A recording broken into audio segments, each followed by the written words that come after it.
Assalamualaikum warahmatullahi wabarakatuh.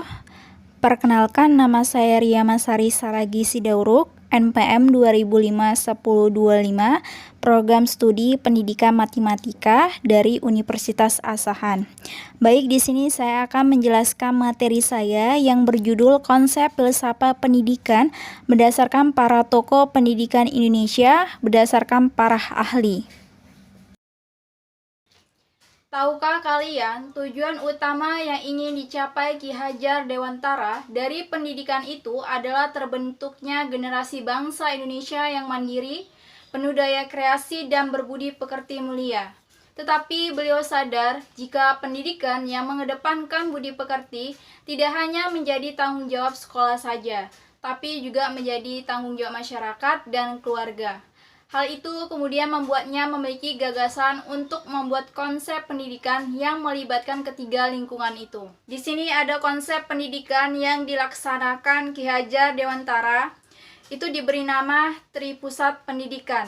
Yang pertama, melibatkan alam keluarga. Lalu yang kedua, melibatkan alam perguruan.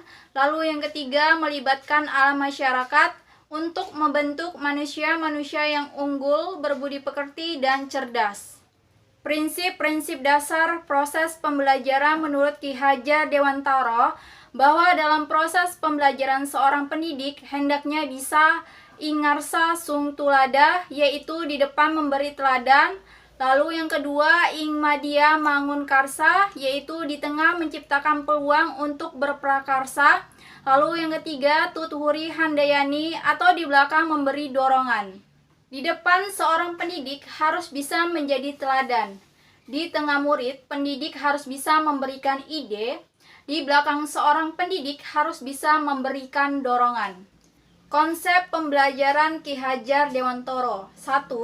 Dalam belajar menerapkan teori trikon, yaitu kontinu, konvergen, dan konsentris. Lalu yang kedua, konsepsi pendidikan nasional Ki Hajar Dewantara bertujuan memanusiakan manusia dalam rangka memerdekakan manusia dalam lingkungan perbudakan, lalu membentuk pribadi yang mandiri. Lalu yang ketiga, konsep isi pendidikan secara umum harus relevan dengan garis hidup untuk mencerdaskan rakyat dan mengangkat martabat bangsa. Sistem pendidikan Ki Hajar Dewantara dikembangkan berdasarkan 5 asas pokok yang disebut Panca Dharma Taman Siswa, yang meliputi asas kemerdekaan, asas kodrat alam, asas kebudayaan, asas kebangsaan, dan asas kemanusiaan. Ki Hajar Dewantara di bidang pengajaran meletakkan konsep-konsep dasar pengajaran meliputi yang dapat diimplementasikan. Yang A, sistem Among. Cara mengajar dan mendidik dengan menggunakan sistem Among dengan semboyan Tut Wuri Handayani, artinya mendorong peserta didik untuk membiasakan diri mencari dan belajar sendiri. Mengemong berarti membimbing, memberi kebebasan anak bergerak menurut kemauannya.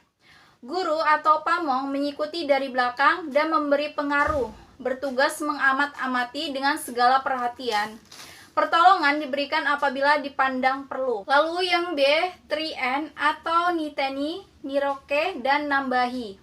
Niteni berarti memperhatikan, mengamati, atau menyimak apa yang disampaikan oleh guru. Niroke atau niruwaken berarti meniru. Nambahi berarti menambahkan atau mengembangkan apa yang telah diperoleh dari 2 proses sebelumnya. Adapun pandangan Ki Hajar Dewantara dapat diimplementasikan dalam pembelajaran sebagai berikut, yaitu kontekstual, konstruktivis, scaffolding, pembelajaran langsung, kooperatif, penemuan terbimbing, dan pemecahan masalah. Refleksi terhadap konsep pendidikan menurut Ki Hajar Dewantara. Refleksi dalam pembelajaran adalah suatu komponen kegiatan yang dilaksanakan setelah proses pembelajaran. Contohnya seperti seorang guru mampu memberikan stimulus-stimulus positif kepada siswa agar sesuai dengan minat dan kebutuhan siswa. Guru membantu siswa untuk menemukan, mengembangkan, dan mencoba mempraktekkan kemampuan-kemampuan yang mereka miliki. Kesimpulan, Pendidikan menurut Ki Hajar Dewantara yaitu agar pendidik tidak membuang pokok kebudayaan yang menjadikan asing dengan realita pada anak didik. Pendidikan harus membuat manusia di Indonesia mempunyai sifat peka dalam hal budi pekerti. Sifat peka ini yang akan menjadikan manusia di Indonesia terbentuk menjadi pribadi berbudi pekerti serta berkeheningan batin. Baik, itulah penjelasan dari materi saya. Saya tutup dengan Assalamualaikum warahmatullahi wabarakatuh.